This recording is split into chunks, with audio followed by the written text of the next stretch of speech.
SER Podcast.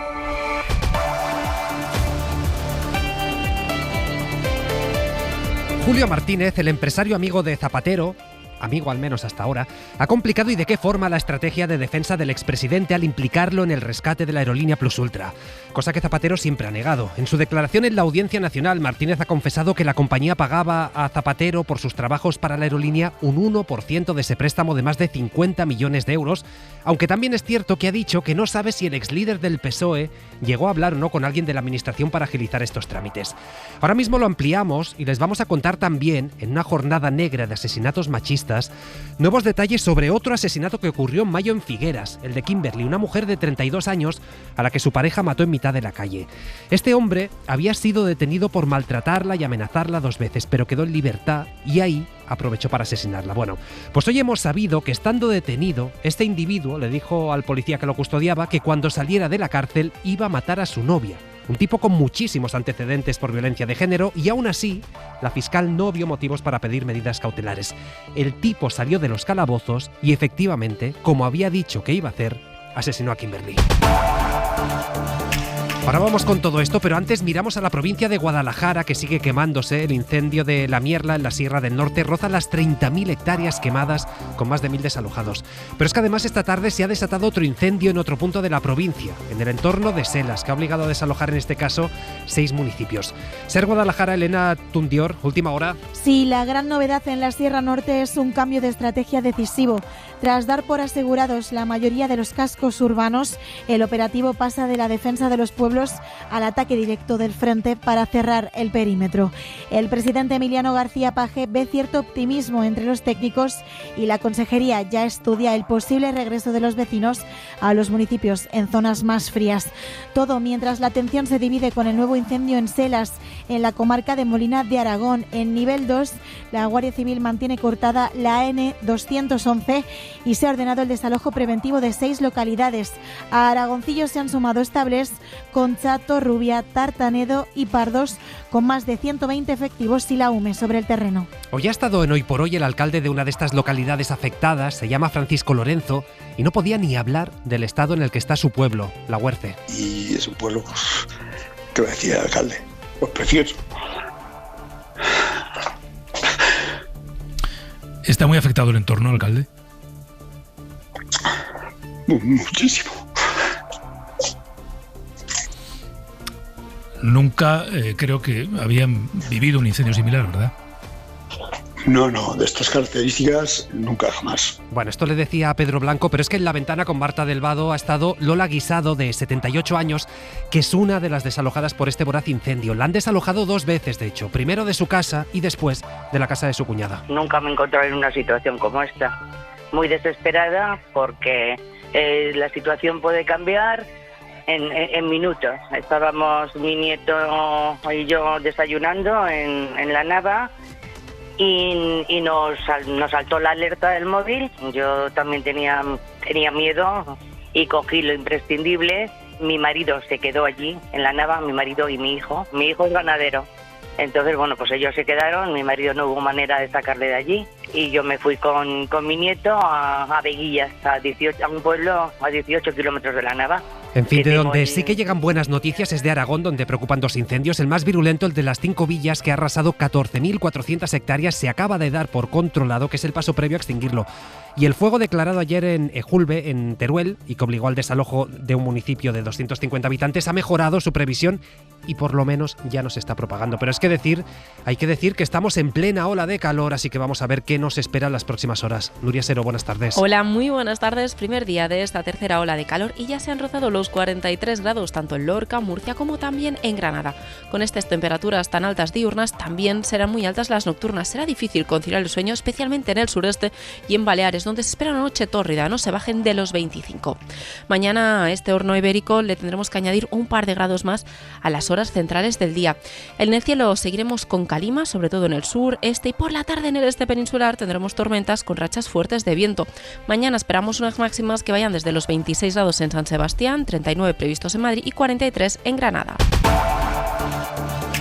Tony López, buenas tardes. ¿Qué tal, Pablo? Muy buenas. En media hora, hora 25 Deportes, supongo que todavía con esa resaca del triunfo de la Roja. Todavía, sí. El último día para hablar del Mundial, ese día después de la gran celebración en Madrid. Han empezado ya las vacaciones de los 26 campeones del mundo y algunos han tenido recepción oficial en sus pueblos y ciudades, como Fabiano Gavi en Los Palacios o Mikel Merino, que acaba de ser recibido en Pamplona. Ni en mis mejores sueños podía haber pensado en ser el representante de Navarra de esta manera, el poder llevar la bandera por todo el mundo y bueno, representar los valores de esta sociedad de la manera en la que lo hago. A partir de hoy empezamos a dejar atrás este Mundial para centrarnos en el fútbol de clubes. La Liga vuelve en menos de un mes. Hoy solo hay un amistoso de pretemporada. El Español está ganando 1-0 al Pau de la segunda división francesa. Yo pensaba que íbamos a estar un año hablando de este Mundial, o 4. Bueno, como lo hemos ganado, igual lo vamos recordando de vez en cuando. Una vez a la semana por lo menos.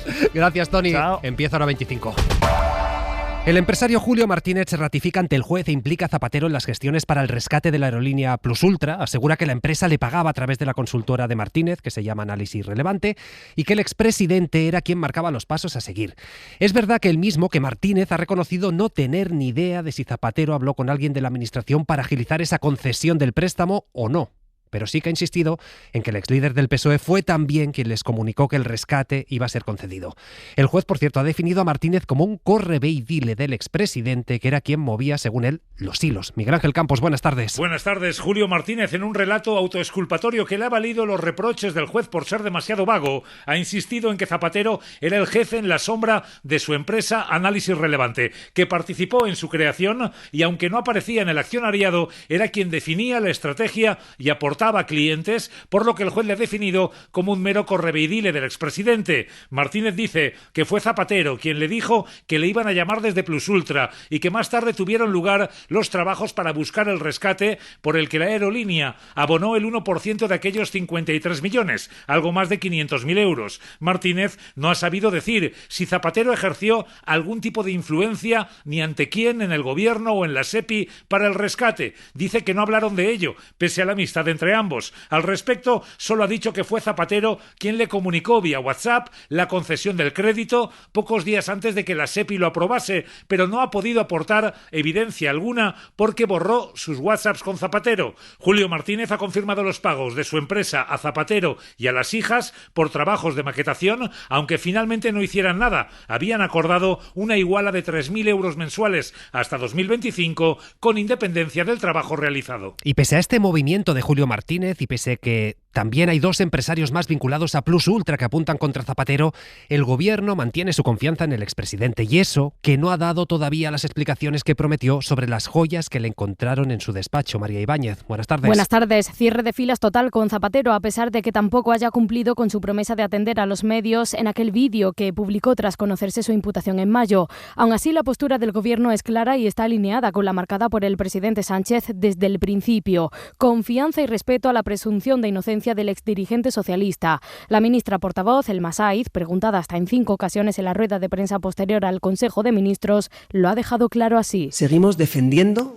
la presunción de inocencia del presidente Zapatero. No voy a valorar las distintas versiones, las distintas declaraciones que ya se están sucediendo y que se van a suceder. Versiones del amigo de Zapatero y de 2 altos directivos de la aerolínea que ponen en serios apuros la línea de defensa de Zapatero y a las que se ha referido María Jesús Montero. La dirigente socialista andaluza y ex vicepresidenta del gobierno considera que persiguen el efecto Aldama para esquivar la cárcel. Han cambiado su versión respecto a la cuestión inicial, siguiendo la estela que ha marcado la sentencia de Ábalos en relación con el trato punitivo del señor Aldama. Sobre el proceso por el que se concedió a Plus Ultra el rescate de 53 millones en 2021, desde el Ejecutivo insisten en que cuenta con el aval de distintas instituciones, pasó por todos los filtros técnicos y no contó con presiones políticas. Pues los socios del PSOE tienen bastantes más dudas, empezando por el socio de gobierno, por Sumar, que pide más explicaciones al expresidente del gobierno. Josué Coello, buenas tardes.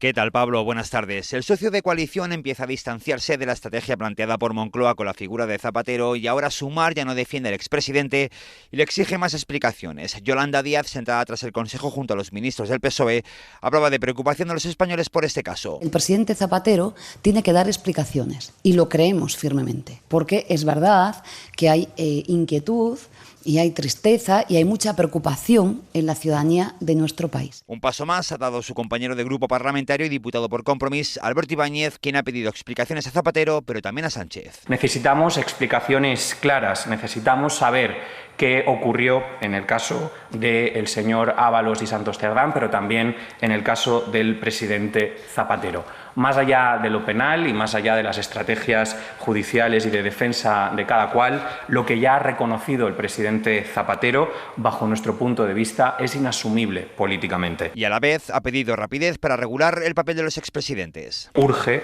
que antes de volver al septiembre tengamos desbloqueada la ley de lobbies. El resto de socios del gobierno, que hoy, Pablo, han guardado silencio, sí han sido muy críticos con Zapatero en las últimas semanas. Y aunque todavía no hay sentencia, y aunque Julio Martínez ha dicho que no sabe si Zapatero habló con alguien de la administración sobre el rescate de Plus Ultra, el PP sí que tiene clarísima la secuencia.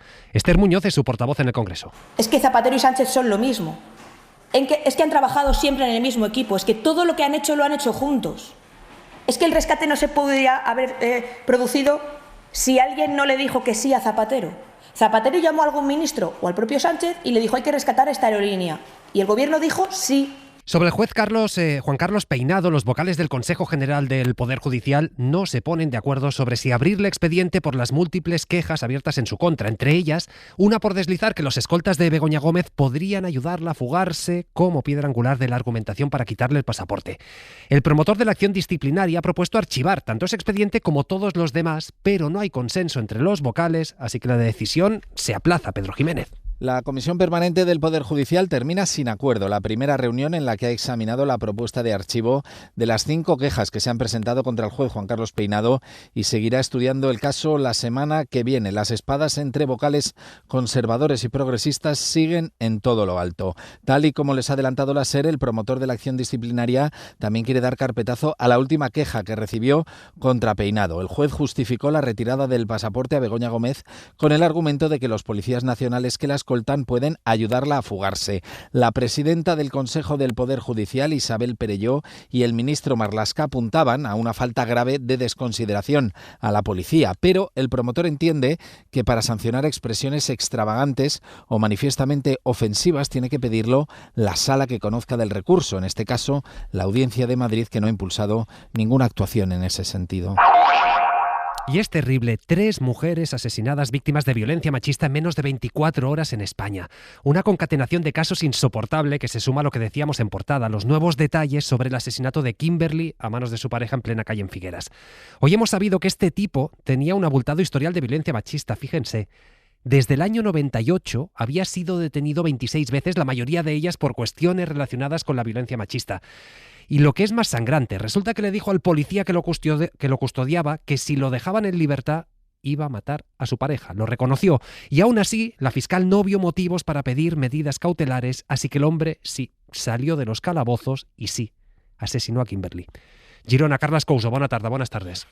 Buenas tardes, Pablo. Sí, el atestado policial que tenían sobre la mesa el juez y la fiscalía, avanzado por TV3 y consultado por la SER, era claro. El hombre había amenazado delante de los agentes con matar a la mujer y lo acabó haciendo. Además, antes de estas 3 brutales agresiones que terminaron en la tercera con el asesinato a cuchilladas de Kimberly, la policía ya había intervenido al menos en 2 ocasiones por situaciones de violencia machista. Ella, por miedo, no lo denunciaba. Cuando finalmente lo hizo, cuando finalmente denunció, el hombre fue detenido 2 veces en 48 horas, pero en ninguna lo mandaron a prisión provisional porque la fiscalía no lo pidió.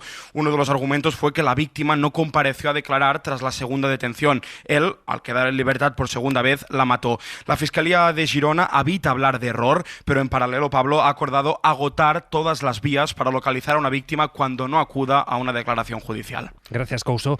Todo esto, como decíamos, es el colofón a una jornada negra de violencia machista con 3 mujeres asesinadas en 24 horas. El último lo hemos conocido en Benavís, en Málaga. La víctima era una mujer de 45 años. Mariola Lourido, buenas tardes. Buenas tardes, Pablo. La Guardia Civil ha activado un dispositivo de búsqueda para intentar capturar al presunto autor de la muerte, pero todavía no está detenido, ¿eh, Mariola? Sí, esta mujer de Benavís fue hallada en su casa acuchillada en el cuello. La víctima estaba en el sistema Biogen, pero su caso ya no estaba activo. Alguien alertó de un grito muy fuerte, de que había mucha sangre y de que un hombre salió corriendo en un coche. Igualdad señala que se investiga como violencia de género. El Ministerio ya ha confirmado oficialmente los otros 2 asesinatos de Toledo y Málaga. En Alameda de la Sagra, un hombre mató a su pareja. Rosana tenía 45 años. Después intentó suicidarse. No había denuncias previas, sí las había en el crimen de Antequera, el de la joven de 29 años que denunció a su pareja en 2023. La semana pasada, un juzgado permitió que la mujer renunciara a las medidas de protección y anuló la orden de alejamiento. Por último, Pablo, se ha descartado el caso de Almoradí. La autopsia ha aclarado que la muerte de Mari Carmen fue por causas naturales. Mariola, sí que Igualdad ha convocado un comité de crisis para la semana que viene, y hemos hablado con expertos que, además del factor verano, que siempre influye porque se pasa más tiempo en casa, también destacan la cercanía con el Mundial de Fútbol. Dicen que esto puede aumentar el riesgo, ¿verdad? Sí, además del machismo, el negacionismo, el efecto imitación, el efecto estacional, el forense Miguel Lorente apunta ese otro factor que aumenta el peligro, el Mundial de Fútbol. En relación con el alcohol, la celebración, la identificación con la masculinidad hegemónica que se produce en las celebraciones, todos esos factores hacen que aumente el maltrato un 26% cuando hay una victoria del equipo del agresor y un 38% cuando se ha producido una derrota. Por la ventana ha pasado esta tarde la psicóloga Sonia Bácaro para pedir tolerancia cero ante el más mínimo indicio. Que cuando uno escuche cosas del estilo de te voy a matar, o ¿por qué no te callas?, o callada estás mejor, etcétera, etcétera, poner freno a esas violencias, la desvalorización, las amenazas cotidianas. Y llamamiento también de la delegada del Gobierno contra la violencia de género, Carmen Martínez Perza. Los entornos son importantísimos. Sus familiares, sus vecinos, vecinas, compañeros y compañeras de trabajo, personas que conocen e incluso que están juntos en vacaciones. Podemos estar al lado de esa víctima, acompañarla, que no se sienta sola. 31 mujeres asesinadas este año, el 32% había denunciado, 6 tenían medidas de protección vigentes. Es terrible, Mariola, lo seguimos analizando a partir de las 10. De acuerdo. Hasta luego. Y vaya camino del Congreso la ley del tabaco que impulsa el Gobierno para prohibir fumar a los menores, porque ahora mismo tienen prohibido comprar tabaco, pero no fumar en sentido estricto, y que también va a impedir los cigarrillos en espacios abiertos como playas, terrazas, campus universitarios. Eso sí, vamos a ver qué pasa con la norma en el trámite parlamentario, pero tal y como está, a los menores que pillen fumando los pueden multar con hasta 200 euros, Javier Ruiz Martínez. El proyecto de ley lo describe el Gobierno como la mayor reforma de la normativa antitabaco en más de 15 años. Mónica García, ministra de Sanidad. El propósito es muy sencillo.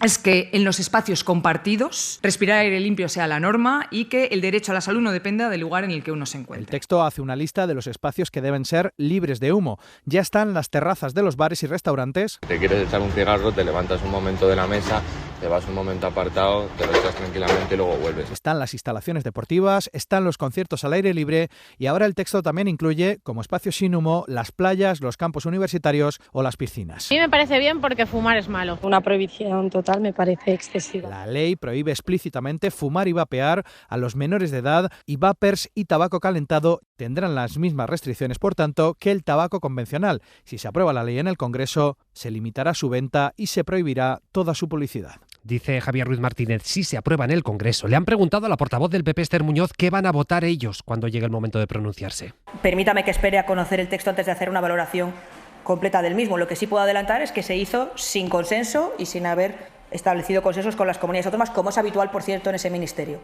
Pues veremos qué pasa con el voto del Partido Popular. En fin, no parece que sea un entusiasta de esta norma, también con Junts, pero lo cierto es que ya empieza a haber patronales muy críticas con la norma, empezando por los hosteleros, por lo que tiene, pues eso, la prohibición de fumar en las terrazas. Laura Bermejo. Los hosteleros aseguran que la nueva ley antitabaco no tiene sentido. Dicen que prohibir fumar en espacios abiertos lo único que va a hacer es desplazar el consumo, no reducirlo. José Luis Álvarez Almeida es presidente de Hostelería de España. Esta medida no va a proporcionar un descenso del consumo, sino lo que va a hacer es desplazar a los fumadores a otros espacios que serán cerca de los portales que tengamos alrededor de los negocios de hostelería, donde no está preparado para poder fumar. La patronal ha criticado además que no se haya esperado a la revisión de la normativa comunitaria y advierten que España será una excepción en Europa. Parece absurdo que el país más turístico de Europa sea el país que vamos a ponernos una prohibición. Es como pegarse un tiro en el pie. Sostienen que existe suficiente evidencia científica sobre la reducción de daños frente al tabaquismo con dispositivos como cigarrillos electrónicos o vapeadores. Hora 25. Con Pablo Tallón. Y es terrible, 143 personas migrantes han muerto en el mar cuando trataban de llegar a Canarias desde Gambia. Según la Agencia de la ONU para los Refugiados, las autoridades de Mauritania recuperaron la embarcación en aguas de su país cuando estaba ya a la deriva con solo 38 personas a bordo.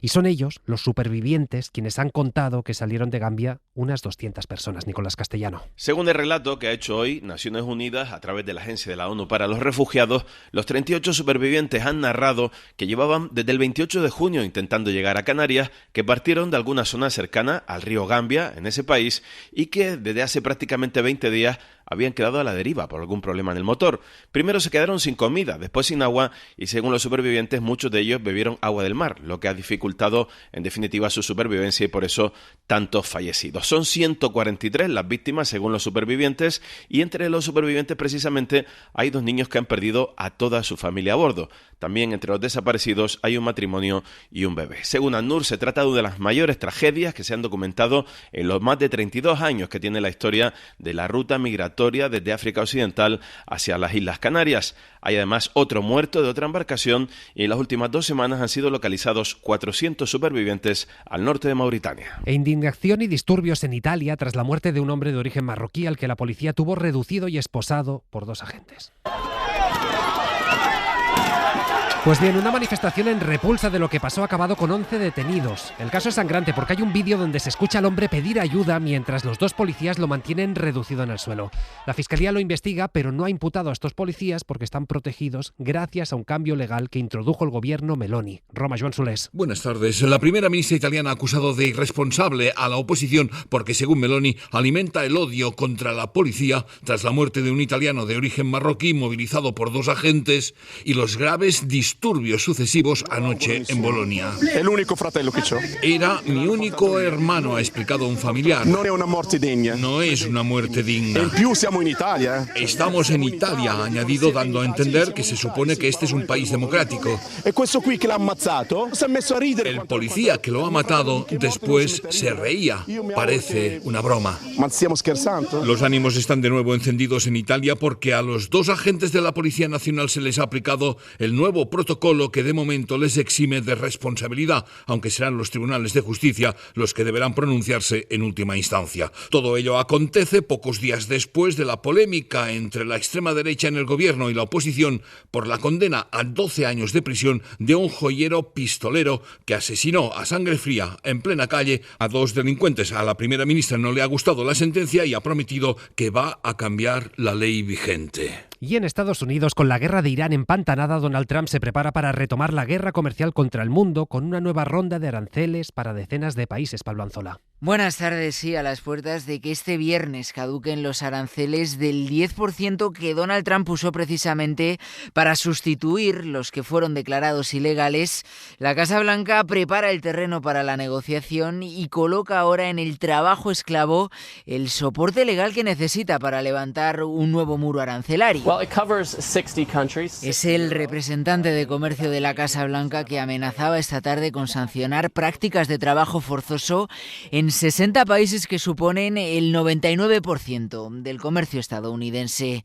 Todo solo unas horas después de haber anunciado un arancel del 50% a una amplia gama de productos canadienses. Hoy Trump ya desmentía que, como había insinuado, esta amenaza tuviera que ver con el humo de los incendios que está llegando a Estados Unidos. Hay que recordar que Canadá es el tercer socio comercial del país y que este movimiento llega en plena renovación de sus relaciones comerciales. Minuto 25 de Hora 25. Hora 25. Con Pablo Tallón. Y el Parlamento Europeo ya tiene 4 suplicatorios encima de la mesa para poder investigar al ultra Alvise Pérez. El último se lo han mandado esta tarde en una nueva causa, esta vez por amenazar al alcalde de Algeciras. Andalucía, Curro García Liñán. Según recoge el auto del magistrado de la Sala Penal Antonio del Moral, los hechos por los que el alcalde de Algeciras, José Ignacio Landaluce, se ha querellado responden a declaraciones y manifestaciones de Alvise en el canal público de la plataforma de mensajería Telegram, que aparece asociado a su nombre desde al menos el mes de octubre de 2024 y hasta el mes de diciembre de 2025. En estos mensajes y demás contenidos difundidos en el canal, el eurodiputado de Se Acabó la Fiesta instaba al primer edil algecireño para que dimitiera de su cargo con la advertencia de, en caso de no hacerlo, publicar contenidos relativos a comportamientos presuntamente delictivos. Los hechos, según el magistrado, podrían ser constitutivos de delito de coacciones o de amenazas condicionales según el Código Penal. Es el 4º suplicatorio elevado desde el Supremo en causas abiertas a Alvise Pérez, que además tiene abiertas otras 2.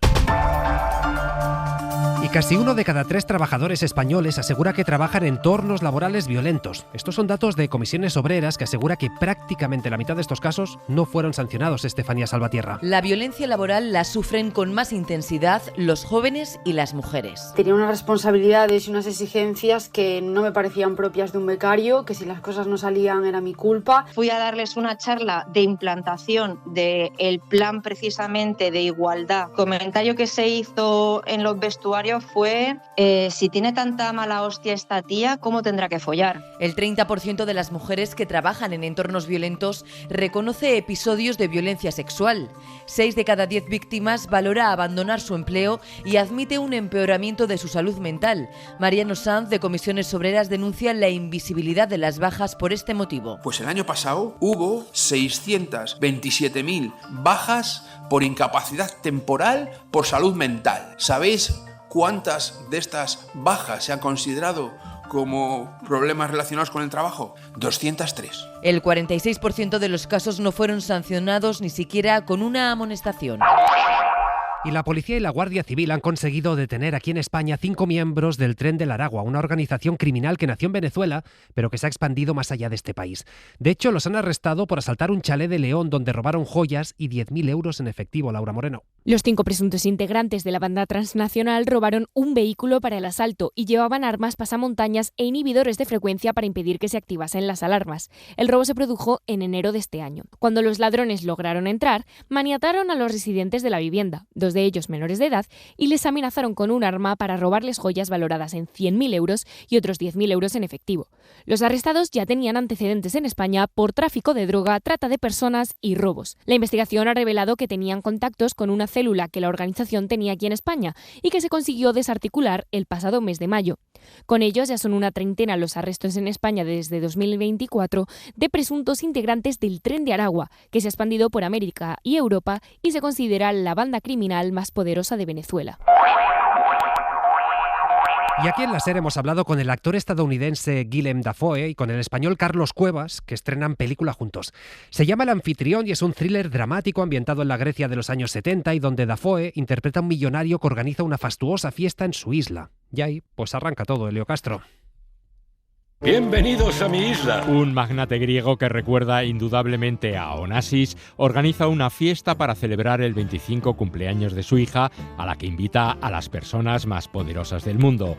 Este es el arranque de El Anfitrión, la película dirigida por el español Miguel Ángel Jiménez, que protagoniza Willem Dafoe, el actor 4 veces nominado al Oscar y al que hemos visto en títulos como Platoon o La Última Tentación de Cristo.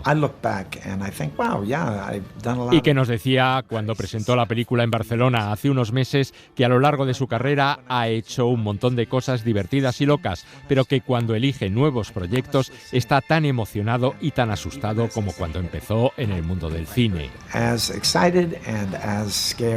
En El Anfitrión también podemos ver a Emma Suárez o a Carlos Cuevas, que tiene varias escenas cara a cara con Dafoe. O sea, está en mi top 3 de referentes mundiales y esa escena que tenemos juntos me la preparé, vamos, me la sabía de memoria desde meses antes de rodar. Para no perderte ningún episodio, síguenos en la aplicación o la web de la SER, Podium Podcast o tu plataforma de audio favorita.